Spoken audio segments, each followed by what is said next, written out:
Así es tiempo es tiempo de decidir por quién vivimos hoy. En estos tiempos que estamos pasando, en estos tiempos que podemos compartir en hogar y en familia, y por eso hoy te doy la bienvenida a nuestra palabra Semilla en Casa. Y es así como también quiero hablarte un poco del apóstol Pablo. ¿Quién era el apóstol Pablo? El apóstol Pablo era llamado el apóstol de los gentiles. Yo me imagino el peso que tuvo que cargar después de perseguir al pueblo de Dios, de perseguir a los propios cristianos, sacarlos de sus casas, tantas cosas que hizo el apóstol Pablo. Anoche me pasó algo, estaba aquí en casa y alguien me golpeó y me dijo que si le podía regalar una palma para colocarla en la ventana. Y pensaba en eso, le dije, claro que sí, con mucho gusto. Pues me imaginé que hoy la Iglesia Católica Romana, muchos están celebrando el Domingo de Ramos, pero también precisamente estaba haciendo el estudio de Pablo, quiénes somos nosotros para juzgar, quiénes somos nosotros para condenar, quiénes somos nosotros para señalar. Esta persona pues estaba buscando a Dios, conmemorar el día de Dios a su manera, ¿verdad que sí? Pero cuando Pablo hablaba de los gentiles eran catalogados idólatras, ¿sí? ¿Quiénes eran los gentiles? Los gentiles eran aquellos que no pertenecían al pueblo de Dios, que no eran judíos, los consideraban como paganos, los consideraban como pecadores, y ellos tenían otros dioses, como lo dice la palabra allí, que es el texto bíblico que vamos a ver el día de hoy, allí en Romanos capítulo 15. Y mire lo que dice la palabra, dice, por tanto recibíos los unos a los otros, como también Cristo nos recibió para gloria de Dios. Pues os digo que Cristo Jesús vino a ser siervo de la circuncisión, para mostrar la verdad de Dios, para confirmar las promesas hechas a los padres y para que los gentiles glorifiquen a Dios por su misericordia, como está escrito. Por tanto, yo te confesaré entre los gentiles y cantaré a tu nombre. Y otra vez dice, alegraos gentiles con su pueblo. Mira lo que dice tan bonito, ¿no? Y otra vez, alabad al Señor todos los gentiles y magnificadle todos los pueblos. Y otra vez dice Isaías, estará la raíz de Isaí, y el que se levantará a regir los gentiles esperarán en él. Mira que también le estaba profetizando allá a los gentiles, ¿verdad? Dice, y el Dios de esperanza os llene de todo gozo y paz en el creer, para que abundéis en esperanza por el poder del Espíritu Santo.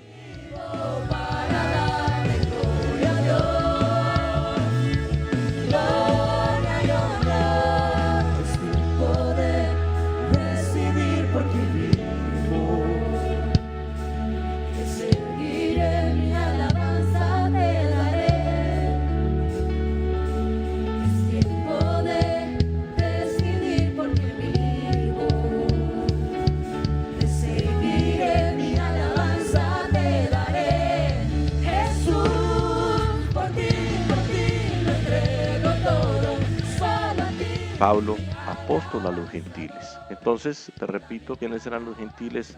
Eran todas aquellas naciones que no eran de la raza de Israel, porque los judíos eran el pueblo escogido de Dios. Y recuerden, también yo les hablé cuando Pedro estaba por allí en una terraza, ¿no? Que nos habla de Hechos capítulo 10, por allá en el versículo 28, y en el capítulo 11 y versículo 3 del libro de los Hechos. Recuerden que Pedro estaba allí descansando en una terraza y entró en una visión, en un éxtasis. ¿Y cómo se llamaba aquel lugar donde él estaba? Estaba en Jope. Pero a través de esa visión, Pedro pudo cruzar la barrera que separaba a los israelitas de los paganos. ¿Por qué? Porque en aquella visión, recuerde que Dios ordena a Pedro que debe visitar a alguien que era un gentil, y ese gentil se llamaba Cornelio. Y no solo eso, sino comió con él. Y recuerde que eso escandalizó a muchos, incluso a los judíos cristianos. Pero Pedro pudo dar el mismo testimonio de lo que hizo el Señor allí, porque el Señor no hace acepción de personas.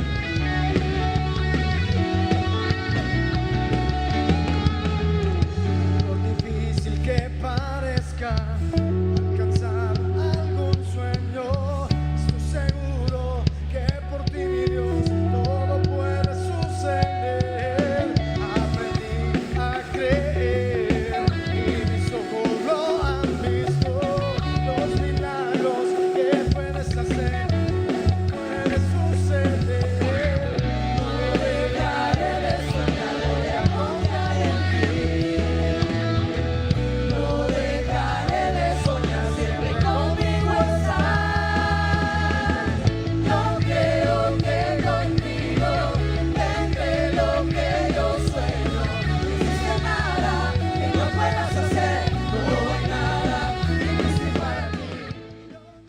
pensaba con esta mujer anoche eso también, de verdad. Y nosotros no podemos juzgar. Y era alguien que buscaba a Dios, a Jesús, conmemoraba ese día, pues, pero a su manera. Pero los gentiles que tenían allí en Roma otros ídolos, otras diosas, pero Pablo era la persona para llegar a ellos, amados hermanos. Y entonces me quiero centrar en el versículo 13.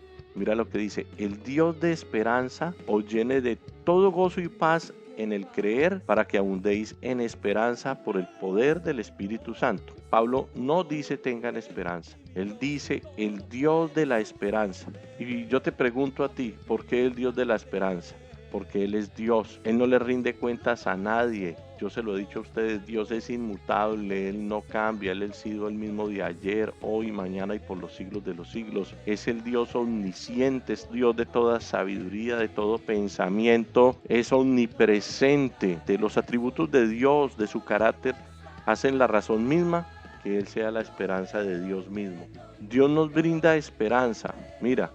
Él es la esperanza. Necesitamos tener a Dios en nuestro corazón. No hay nada en este mundo, escucha lo que yo te digo, ni fuera de este mundo que nos pueda dar una esperanza genuina que la que podemos tener en Dios. Y Pablo, el apóstol de los gentiles, él tenía claro esto. Entonces Pablo decía, si tienes a Dios, tienes la esperanza. Y mira lo que dice el versículo, continuemos leyendo, por favor. Dice, os llene de gozo y paz en el creer. Esa palabra gozo hace la diferencia de la alegría, hace diferencia de la felicidad, porque no depende de cosas materiales, de cosas externas. Cuando hablamos de alegrías externas, o a veces las personas también se confunden con ello. O sea, te digo que tu alegría depende de cosas circunstanciales, dinero, trabajo, o de pronto obtuviste algo que querías. Esa es la diferencia que yo te quiero hablar, y Pablo nos habla y le habla allí a los romanos la diferencia del gozo de Dios, porque la diferencia del gozo de Dios no depende de las cosas externas. La diferencia del gozo de Dios no depende de las circunstancias, sino que dependen de Dios. Y es allí donde nos caracterizamos nosotros. La Biblia hace referencia a ello, que tú y yo podemos tener gozo aún en medio de las dificultades. ¿Cuántas personas están angustiadas en este momento? ¿Cuántas personas tienen el coronavirus hoy, pues hablando de estos tiempos, sí, en estas cuarentenas que estamos? ¿Y cuántas personas están viviendo, están siendo atribuladas? Porque muchos dependen de su salir a buscar su alimento, a buscar un trabajo y llevar el sustento a su hogar, ¿sí? Otros de pronto están gravemente enfermos, otros ya perdieron un ser querido. Pero yo te quiero hablar de ese gozo, no es el gozo, no es la alegría de las circunstancias, sino es el gozo que nos mantiene en Dios. Y la Biblia hace referencia a ello, que tú y yo podemos tener gozo aún en medio de las dificultades. Y después del gozo, el versículo 13 nos habla también de paz. Esa palabra paz es como dijo el Señor allí en San Juan capítulo 14, versículo 27. Es una paz diferente la que también nos quiere hablar. Entonces ya llevamos, mira, hablamos la esperanza, que solo la esperanza la tenemos en Dios, porque Dios es la esperanza. Hablamos del gozo, que no es a través de las circunstancias, sino el gozo, la tranquilidad que nos da Dios, y ya te voy a decir más adelante por qué. Y ahorita viene el versículo, en la tercera parte nos habla de la paz. San Juan capítulo 14, versículo 27, Jesús es claro con esa clase de paz que Él da. Mira lo que dice, la paz os dejo, mi paz os doy. Yo no os la doy como el mundo la da. No se turbe vuestro corazón, ni tengan miedo. Y es esa paz que el pueblo judío la relaciona con Shalom. Es una paz diferente, no una paz del mundo. La paz que a veces nos saludamos los unos a los otros en la congregación, Shalom, Shalom, es la paz que produce Dios. Es la paz del pueblo judío, la paz de la Biblia, no la paz del mundo, porque la paz del mundo es diferente a la que Dios nos da. Gozo, paz en medio aún de las dificultades. Escucha lo que te digo, gozo, paz aún en medio de las dificultades, porque nuestra esperanza es Dios, y es aquí donde yo quiero llegar. No hay otra cosa creada que nos pueda separar de Él, y es la diferencia de una bendición material o financiera para quien lo reciba, ¿sí? Que le produce esa alegría y le produce de pronto paz porque ya soluciona un problema. Pero es diferente con los que sentimos el gozo, es diferente con los que sentimos la paz. La paz de Dios es estar a salvo y seguros. Tengo paz porque estoy a salvo. Tengo paz porque estoy seguro en Dios. Tengo el gozo porque estoy seguro en Dios, aún en medio de las tribulaciones, aún en medio de las dificultades. Y el Dios de esperanza os llene de todo gozo y paz en el creer, para que abundéis en esperanza por el poder del Espíritu Santo. Ahorita miramos que entonces el versículo aquí nos habla en el creer. Si yo creo en Dios, automáticamente tengo paz. Si yo creo en Dios, automáticamente tengo esperanza. Y si creo en Dios, voy a incrementar el gozo por encima de las mismas circunstancias, por encima de las cosas externas, por encima de las dificultades. Y voy a tener paz por encima de todas estas adversidades. Lo que habla Dios, lo que habló Jesús allí en San Juan 14:27, ¿sí? No la paz que produce el mundo, es la paz que da el Señor. Vuelvo y repito, en medio de toda adversidad, en medio de toda tribulación, esa es la paz que nos puede dar el Señor. Y es lo que nos enseña Pablo, que entre más creo en Dios, más gozo, más paz, más seguridad voy a experimentar en Dios. Y esto lo habló Pablo allá en la carta a los romanos. El apóstol de los gentiles les llevaba ese mensaje a cada uno de ellos, que todo en Dios lo vemos en el creer en el Señor Jesucristo. Créame que si no creo, no voy a experimentar nada. ¿Y para qué? Mire lo que dice el apóstol Pablo, para que abundéis en esperanza por el Espíritu Santo. Así que cuando yo creo toda esa paz, cuando yo creo todo ese gozo, nos lo dará el Espíritu Santo. El Espíritu Santo nos da el entendimiento, el Espíritu Santo nos da la sabiduría. O sea, ya Dios lo creó. Entonces cuando yo digo y la Biblia dice, experimentamos esa seguridad en Él. O sea que Dios lo prometió, ya Dios lo juró, ya Dios cumplió por medio de Cristo. O sea, mis queridos amigos, que ya todo está hecho. Y te recuerde que lo decimos mucho en la iglesia. Si Dios lo dice, yo lo creo. Si yo lo creo, Dios lo hace. Y si Dios lo hace, se tiene que ver. Y en este orden, esa esperanza ya debe brotar naturalmente dentro de nosotros por el creer en nuestro Señor Jesucristo, por el creer en las promesas de Dios. Cuando yo te hablo de que esa esperanza ya brota naturalmente, quiero decir que no es una esperanza no de las circunstancias, es la esperanza de creer, porque recuerde que nuestra esperanza es Dios, el Dios de la gloria. Entonces eso va a brotar naturalmente de nosotros porque sabemos a quién creemos, porque sabemos quién está con nosotros.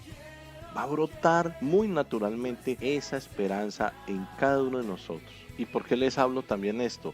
Para estos días se ha levantado un espíritu de miedo, se ha levantado un espíritu de temor tremendo. Y cuando te hablo del temor, no es el temor a Dios, es el mismo espíritu de miedo. Hablo de espíritus malignos y hasta en los propios cristianos. Mira, una cosa es que seamos prudentes, pero uno ver cristianos con un miedo para todo se les hace que están contaminados, todo les hace que los van a contagiar. Sí, debemos ser prudentes.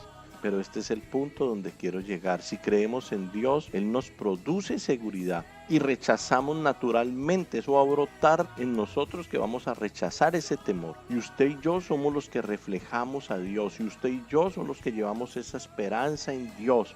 Esa seguridad que Él nos produce. Ese gozo y esa paz para los que no la tienen en estos tiempos. Dice el versículo 13. Y el Dios de esperanza os llene de todo el gozo y paz en el creer, para que abundéis en esperanza por el poder del Espíritu Santo. Usted y yo somos el reflejo, usted y yo somos el testimonio para aquellos que no tienen esperanza. Cuando hablo para aquellos que no tienen esperanza, es para aquellos que no tienen la fe ni creen suficientemente en Dios para que les brote esa paz y esa seguridad. La seguridad que Dios nos da estar en Él. Quería darles esta palabra, semilla en casa, que esta semilla se quede en tu hogar, que ustedes se puedan reunir y compartir esta palabra dentro de sus hogares. Y voy a orar por cada uno de ustedes, voy a orar por su hogar, por su familia en este momento.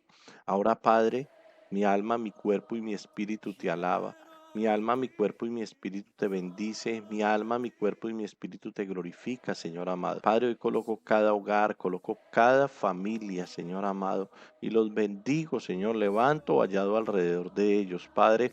Hoy oro por esa semilla de fe en su corazón, para que su mirada esté puesta en ti, no en las cosas materiales, no en las circunstancias. Abre el entendimiento de muchos que no quieren creer, de muchos que están pegados a algo material, a un trabajo, Padre, preocupados con los afanes. Hoy yo coloco los corazones de estas personas delante de tu presencia, Señor, para que seas ministrándolos, Cristo de la gloria, Dios. Como dice tu palabra, por nada estéis afanosos y no sean conocidas vuestras peticiones delante de Dios. Amado Dios, declaro que se derriba todo espíritu de miedo, todo espíritu de temor, todo espíritu de brujería, de hechicería, de santerismo, de ocultismo. Lo ato, lo encaino y lo envío a las profundidades del abismo, Señor. Sale la ruina, sale la miseria, sale la pobreza, sale la escasez. Todo virus se va ahora. No toca a tu pueblo, no toca a tus hijos, ni los hijos de nuestros hijos, Cristo de la gloria. Se derriba todo lo que no es tuyo, Señor amado, en el nombre de Cristo Jesús. Hoy levanto ese vallado alrededor de nuestras familias, alrededor de cada uno de mis hermanos, guardando y protegiéndolos, Cristo, porque tuyo es el poder, tuya es la gloria y la honra, Señor, por los siglos de los siglos. Padre, te alabo, te exalto y te bendigo, y lo declaro hecho, y se va toda enfermedad. En el nombre de Jesús, amén y amén. Mis queridos amigos, mis queridos hermanos, los declaro bendecidos, prosperados y en victoria, y hasta una próxima palabra de Semilla en Casa.